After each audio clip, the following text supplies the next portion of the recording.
A storyline involving Roman Reigns has vanished, so we'll see what's going on there. We'll also see what's going on with the Wyatt family reunion, Sonya Deville, and much more. Let's start things off with the Wyatt family reunion. The Wyatt family will go down as one of the most iconic and legendary factions in WWE history. The family was led by Bray Wyatt with his original followers and brothers, Erick Rowan and Luke Harper. They accomplished a lot as a trio and would eventually add Braun Strowman to their group later on. It wasn't that long ago, just late 2019, where all 4 Wyatt family members were still under contract with WWE. But as time went on, each member left WWE. Brodie Lee left in December 2019 and would go on to have a great run in AEW before his heartbreaking and unexpected passing.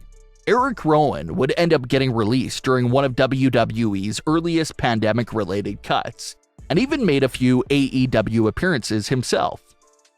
Braun Strowman and Bray Wyatt were the last 2 remaining Wyatt family members in WWE, until the both of them were unexpectedly cut in 2021 as well. But Strowman, Bray, and Rowan recently got together at a show that they were at and posed for a Wyatt family reunion picture. They held Brodie Lee's mask and held up the 4 symbol with their hands to represent and pay tribute to Brodie Lee, who would have been in the picture too, for sure. So it was a great reunion and tribute to Brodie Lee all in one picture. Strowman and Rowan are making a lot of appearances at different shows these days, but it's still extremely rare to get a Bray Wyatt sighting. So it was great to see all of them together. One of the ongoing storylines in WWE is of course everything going on with Adam Pearce and Sonya Deville. Adam Pearce used to basically act as a general manager for both Raw and Smackdown for a while, before Sonya Deville came along. Sonya returned as an assistant in order to help Adam Pearce with the workload of handling Raw and Smackdown. She was supposed to relieve Adam Pearce of some stress from both shows, but as we see, Sonya Deville has actually added more stress to Adam Pearce's life with her corrupt ways. Adam took to Twitter this week to take a subliminal shot at Sonya Deville and had this to say, quote, "Starting to think having an official assistant isn't such a good idea," end quote. Adam Pearce obviously referring to Sonya Deville there in that tweet. Pearce used to tolerate a lot of Sonya's tactics, but like we've been seeing lately, he's starting to push back a bit and becoming fed up with everything Sonya Deville does.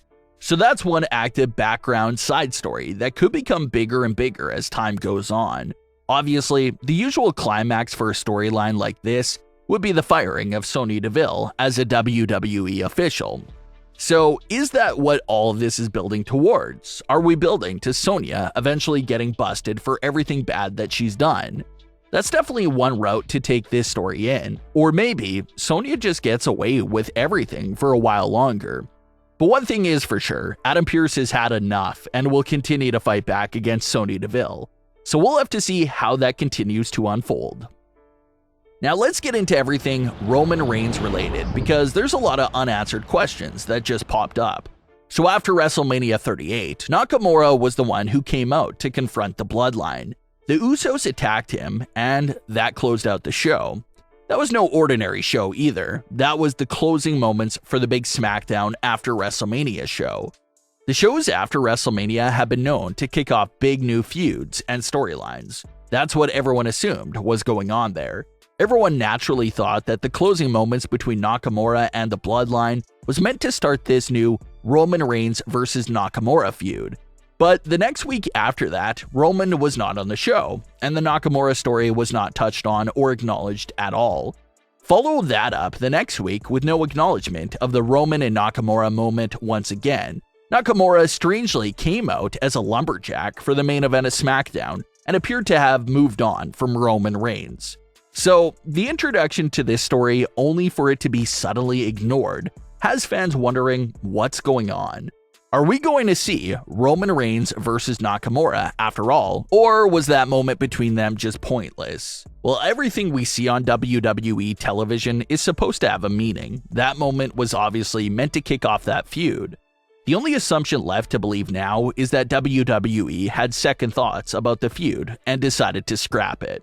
This does annoy some fans. Nothing is more annoying as a viewer than introducing a storyline, immediately scrapping it, and then acting as if it never happened.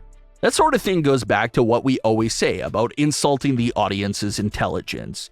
If they weren't too sure about the Reigns versus Nakamura feud, then it obviously should have never been introduced to us in the first place.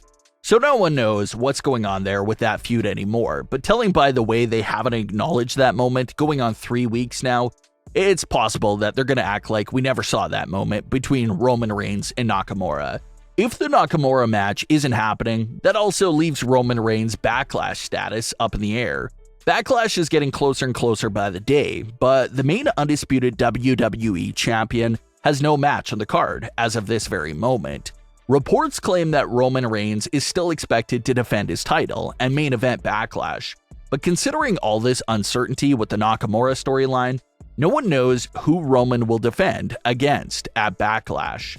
Another moment from Smackdown that may or may not have any significance for the future was the teasers for Drew McIntyre versus Roman Reigns. Sami Zayn comes to visit Roman Reigns in the locker room and tries to instigate problems between Roman and Drew McIntyre. Sami says that he's no snitch, but he mentions how he heard Drew McIntyre disrespecting Roman's entire family.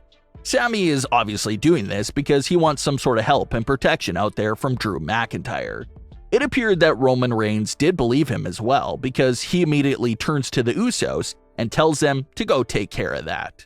So even though Sami might have been lying, it will be interesting to see if this does kick off some issues between Roman Reigns and Drew McIntyre. Roman and Drew only met one time during the title reign, and that was back at Survivor Series 2020, where Jey Uso got involved and cost Drew McIntyre the win. So it's been a long time coming for Drew McIntyre and Roman Reigns to meet once again.